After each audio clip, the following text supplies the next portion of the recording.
Olá, está no ar o Jornal da Câmara. Ainda com a repercussão dos resultados das urnas no último domingo, hoje vamos apresentar o programa direto aqui do plenário Otávio Rocha.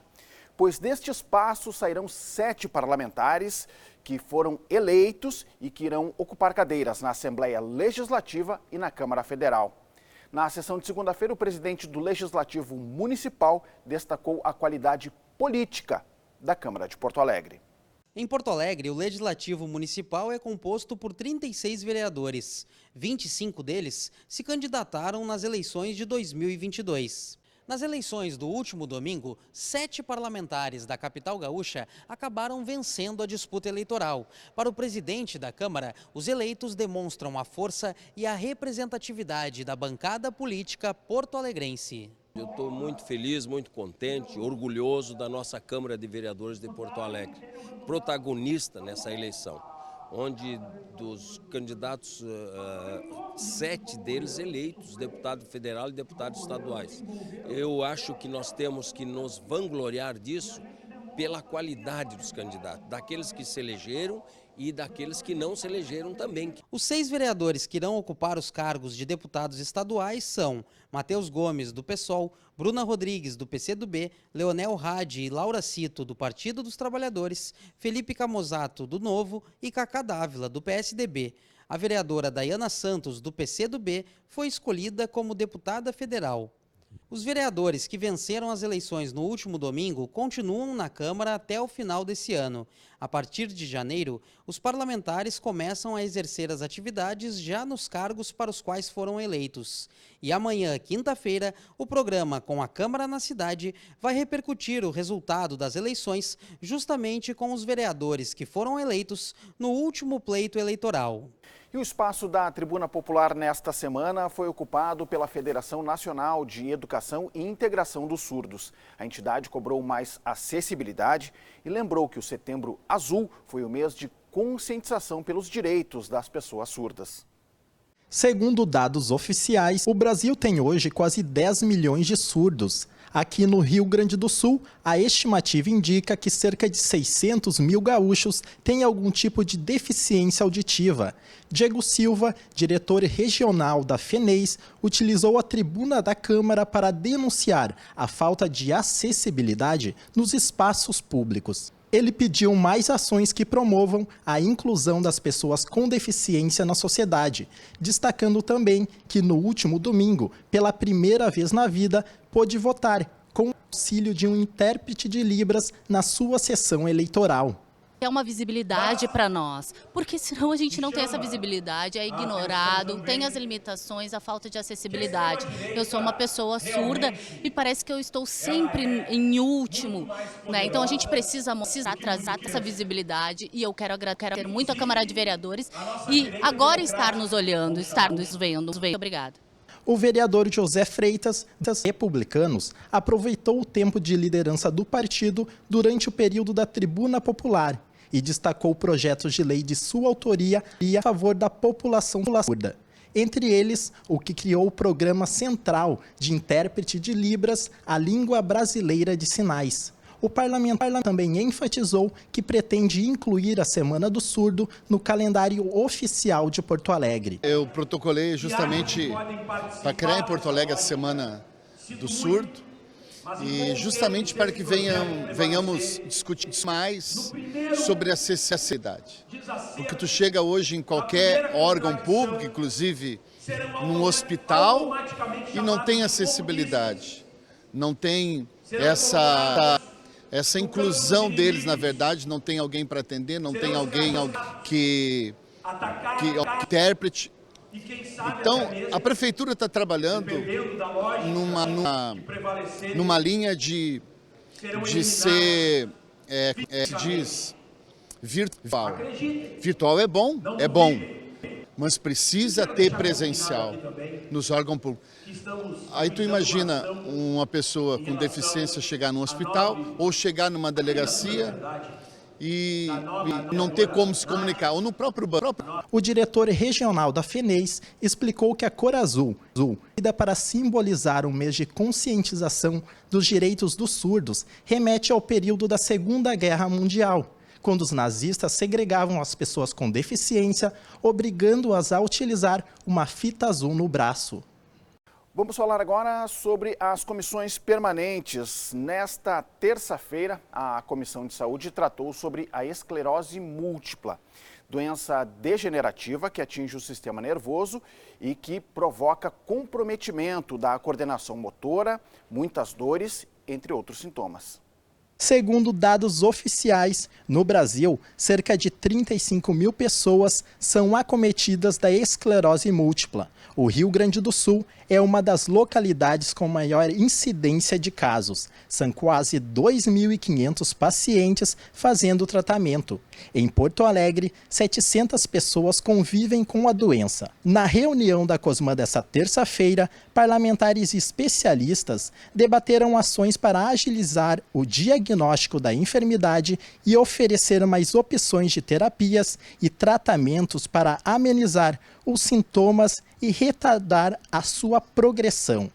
De acordo com o neurologista da alta complexidade do Hospital de Clínicas de Porto Alegre, a dificuldade para os pacientes ambulatoriais acessarem o exame de ressonância magnética, fornecido atualmente apenas para quem está internado, prejudica o tratamento precoce da doença. A dificuldade hoje no SUS, que eu vejo, mas principalmente aqui em Porto Alegre, tá? É uma falta de acesso à ressonância magnética para a conclusão diagnóstica. Isso é um ponto assim, de extrema importância, e quando a gente fala em conscientização, ele começa desde a etapa do diagnóstico. A gente estima que só metade, 50%, 60% dos pacientes tem o seu diagnóstico já conhecido. A esclerose múltipla atinge principalmente mulheres e normalmente se manifesta já na idade adulta. Segundo o presidente da Associação Gaúcha de Pessoas com Esclerose Múltipla, a AGAPEM, o Sistema Único de Saúde não fornece todos os medicamentos indicados para melhorar a qualidade de vida dos pacientes. Ricardo Faria, diagnosticado aos 29 anos, também salientou que metade dos portadores desenvolve depressão.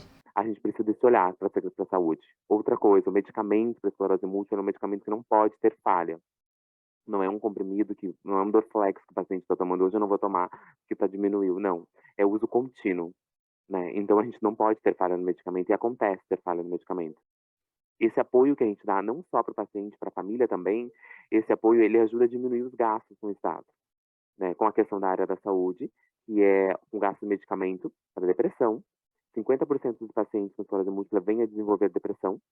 O representante da Secretaria Municipal da Saúde afirmou que Porto Alegre fornece os medicamentos e suporte necessários para os pacientes de esclerose múltipla, mas enfatizou que talvez seja necessária uma maior capacitação dos profissionais da atenção primária para saber como orientar os portadores.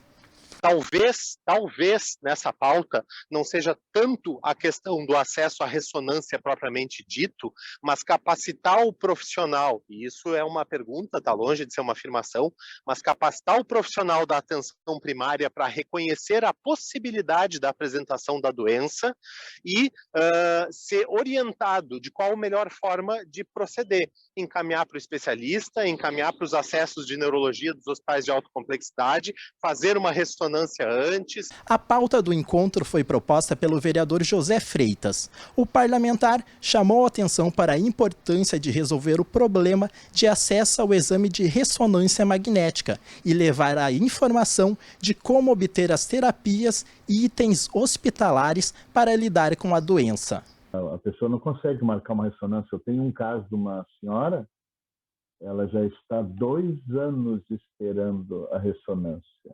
Ela já está com as pernas, como se diz, cambota, né? E até hoje, por quê? Porque a gente sabe que os equipamentos que existem é só para pessoas que estão internadas. Freitas solicitou que a AGAPEM elabore um ofício com as demandas necessárias.